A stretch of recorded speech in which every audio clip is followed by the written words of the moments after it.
This message is non-copyright. Duplication is encouraged.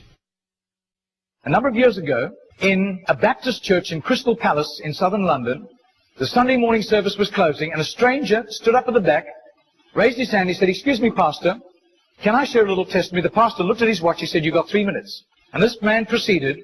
He said, "I've just moved into this area. I used to live in another part of London. I came from Sydney in Australia. And just a few months back, I was visiting some relatives, and I was walking down George Street. You know where George Street is in Sydney? It runs from the business hub out to the rocks, the colonial area. And he said, a strange little white-haired man stepped out of a shop doorway, put a pamphlet in my hand, and he said, "Excuse me, sir, are you saved? If you die tonight, are you going to heaven?" He said, I was astounded by those words. Nobody had ever told me that. I thanked him courteously, and all the way on British Airlines back to Heathrow, this puzzled me. I called a friend who lived in this new area where I'm living now, and thank God he was a Christian. He led me to Christ. And I'm a Christian, and I want to fellowship here. And Baptists love testimonies like it. Everyone applauded and welcomed him into the fellowship. That Baptist pastor flew to Adelaide in Australia the next week.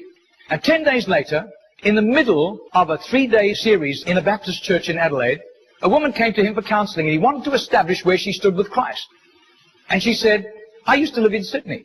And just a couple of months back, I was visiting friends in Sydney, doing some last-minute shopping down George Street, and a strange little white-haired man, elderly man, stepped out of a shop doorway, offered me a pamphlet, and said, 'Excuse me, ma'am, are you saved? If you die tonight, are you going to heaven?'" She said, "I was disturbed by those words. When I got back to Adelaide, I knew this Baptist church was on the next block from me, and I sought out the pastor, and he led me to Christ. So, sir, I'm telling you that I am a Christian." Now, this London pastor was now very puzzled. Twice, within a fortnight, he'd heard the same testimony. He then flew to preach in the Mount Pleasant Baptist Church in Perth. And when his teaching series was over, the senior elder of that church took him out for a meal. And he said, "Mate, how'd you get saved?" He said, "I grew up in this church from the age of 15 through Boys Brigade. Never made a commitment to Jesus, just hopped on the bandwagon like everybody else. And because of my business ability, grew up to a place of influence.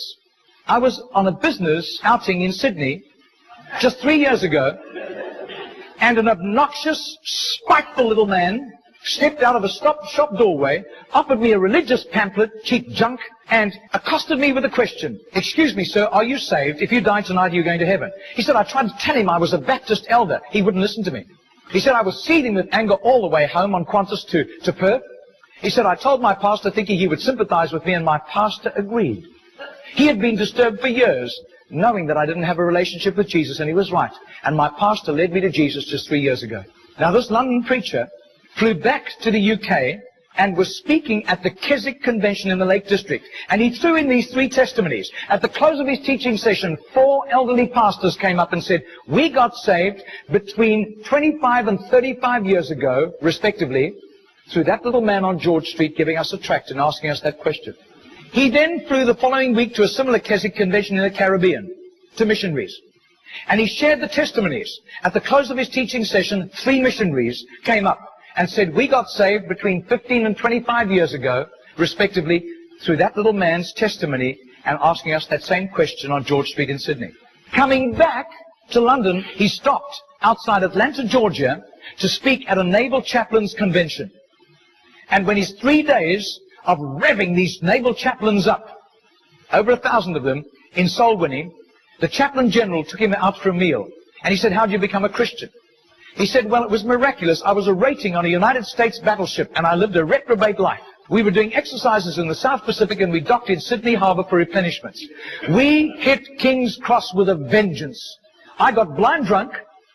I got on the wrong bus, got off in George Street, and as I got off the bus, I thought it was a ghost. This elderly white-haired man jumped in front of me, pushed a pamphlet in my hand, and said, 'Sailor, are you saved? If you die tonight, you're going to heaven.' He said, the fear of God hit me immediately. I was shocked sober and ran back to the battleship, sought out the chaplain. The chaplain led me to Christ, and I soon began to prepare for the ministry under his guidance, and here I am in charge of over 1,000 chaplains, and we're bent on soul winning today." That London preacher, 6 months later, flew to do a convention for 5,000 Indian missionaries in a remote corner of northeastern India, and at the end, the Indian missionary in charge, a humble little man, took him home to his humble little home for a simple meal. And he said, "How did you, as a Hindu, come to Christ?" He said, "I was in a very privileged position. I worked for the Indian diplomatic mission. And I travel the world, and I am so glad for the forgiveness of Christ and His blood covering my sin, because I'd be very embarrassed if people found out what I got into. He said, one bout of diplomatic service took me to Sydney. And I was doing some last-minute shopping laden with parcels of toys and clothing for my children, walking down George Street. And this courteous little white-haired man stepped out in front of me, offered me a pamphlet, and said, "Excuse me, sir, are you saved? If you die tonight, are you going to heaven?" He said, I thanked him very much, but this disturbed me. I got back to my town, I sought out the Hindu priest, and he couldn't help me. But he gave me some advice. He said, just to satisfy your curious mind, nothing else, go and talk to the missionary in the mission house at the end of the road. And that was fatal advice.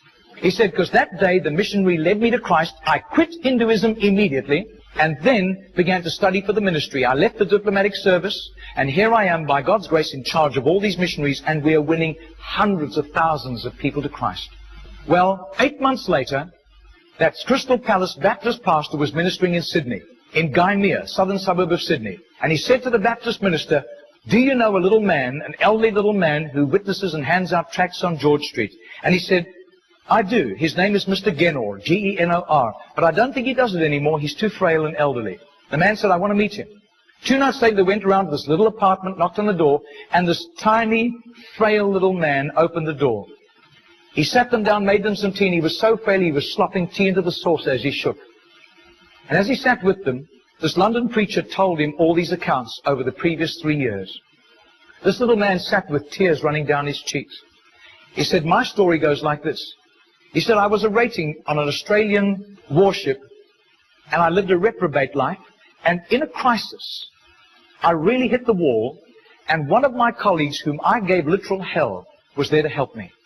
He led me to Jesus, and the change in my life was night to day in 24 hours. And I was so grateful to God. I promised God that I would share Jesus in a simple witness with at least 10 people a day, as God gave me strength. Sometimes I was ill, I couldn't do it, but I made up for it for other times. I wasn't paranoid about it, but I have done this for over 40 years, and in my retirement years, the best place was on George Street. There were hundreds of people. I got lots of rejections. But a lot of people courteously took the tracts.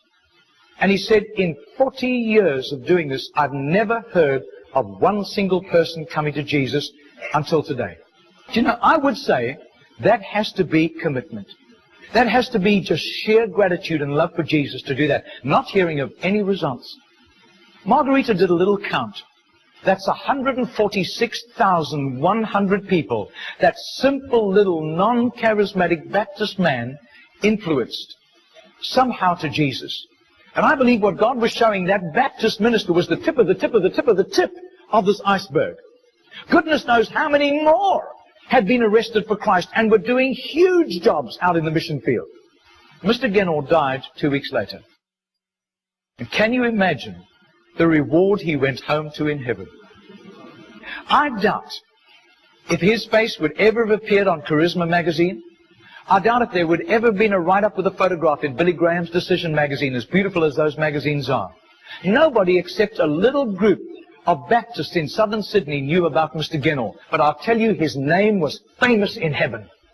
Heaven knew Mr. Genor. And you can imagine the welcome and the red carpet and the fanfare he went home to when he arrived in glory.